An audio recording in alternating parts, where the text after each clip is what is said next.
बिस्मिल्लाहिर्रहमानिर्रहीम, अस्सलाम वालेकुम।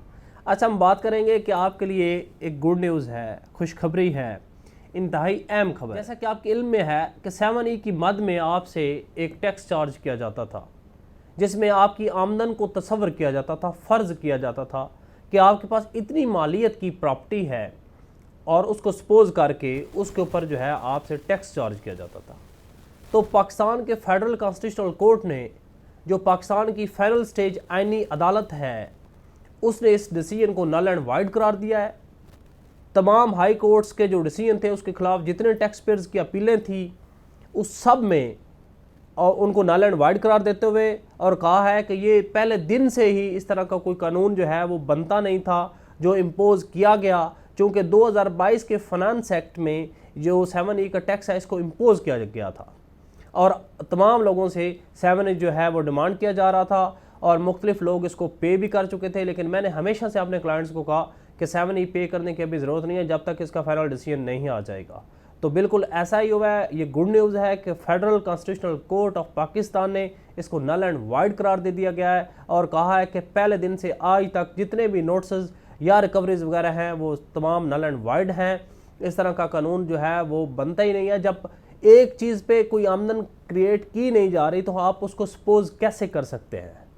ये किस तरीके की जो इम्प्लीमेंटेशन है जो आप कर रहे हैं और टैक्स जो है वो रिकवर। अब ऐसा तो नहीं हो सकता कि इनकम को सपोज किया जाए कि एक बंदे का प्लाट है वो उसको इनकम दे ही नहीं रहा तो वो उसके ऊपर बेचारा कैसे टैक्स पे। ये गुड न्यूज़ है क्योंकि पीछे देखा जाए तो मुख्तलिफ हाई कोर्ट्स में ये केसेस चलते रहे जिसमें कुछ जो है डिसीजन जो है वो टैक्स पेयर के हक में आए, कुछ अगेंस्ट आए। स्पेशली जो आपके लाहौर हाई कोर्ट है इसने जो है डिसीजन टैक्स पेयर के खिलाफ दिया, सिंध हाई कोर्ट ने डिसीजन टैक्स पेयर के खिलाफ दिया, पेशावर में और बलूचिस्तान में जो है डिसीजन जो है वो टैक्स पेयर के हक में आए।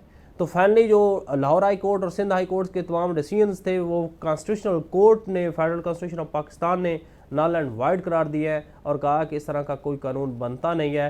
लिहाजा इससे पहले जितने भी मामला आज तक 7E की मद में हुए हैं वो नल एंड वाइड हैं। और आपको याद हो कि जब भी आप प्रॉपर्टी सेल करते थे तो सेलर से 7E डिमांड किया जाता था। यहाँ पे प्रैक्टिस इतनी उल्टा चल रही थी जो मेरी समझ से भी बाहर थी।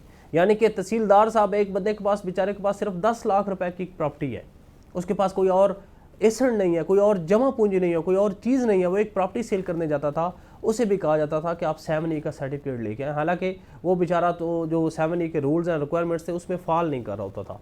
तो उसके अकॉर्डिंगली तमाम चीज़ों को देखते हुए फिर भी उसे ये कहा जाता था कि आप हर प्रॉपर्टी, जो भी कोई अगर प्रॉपर्टी सेल करता था तो उसे कहा जाता था कि आप 7E का सर्टिफिकेट लेके आए, तब आप प्रॉपर्टी जो है वो फर्दर ट्रांसफ़र कर सकेंगे, अदरवाइज़ आपको 1% इस प्रॉपर्टी के ऊपर टैक्स देना पड़ेगा। यानी कि अगर कोई बंदा 1 करोड़ रुपए की प्रॉपर्टी सेल कर रहा होता था तो उसको 7E का सर्टिफिकेट चाहिए होता था। अगर 7E का सर्टिफिकेट उसके पास नहीं होता था तो उसको उसके ऊपर 1% टैक्स चार्ज कर लिया जाता था 7E की मद में। तो अब इस 7E का जो टैक्स है इसको हमेशा के लिए नल एंड वाइड करा दिया। और वो तमाम लोग जो पहले से टैक्स पे कर चुके हैं, फाइनेंस एक्ट 2022 से ये मामला चल रहे हैं और आप लोग टैक्स रिटर्न भी फाइल कर रहे हैं, उसमें भी 7E जो है उसको डिक्लेयर कर रहे हैं, प्रॉपर्टीज़ को कैपिटल एसेट में डिक्लेयर कर रहे हैं। तो जो लोग पहले से टैक्स पे कर चुके हैं, अब देखते हैं फर्दर इसका प्रोसीजर क्या आता है, रिकवरीज के मामला क्या आता है, इंशाल्लाह उस पर भी आपको प्रॉपर अपडेट। तो ये थी आपके लिए गुड न्यूज़। फर्दर टैक्सेशन के मामला या कॉर्पोरेट के मामला के रिलेटेड अगर आपके कोई क्वेश्चन या कोई क्यूरी है तो आप मुझे व्हाट्सएप कर सकते हैं।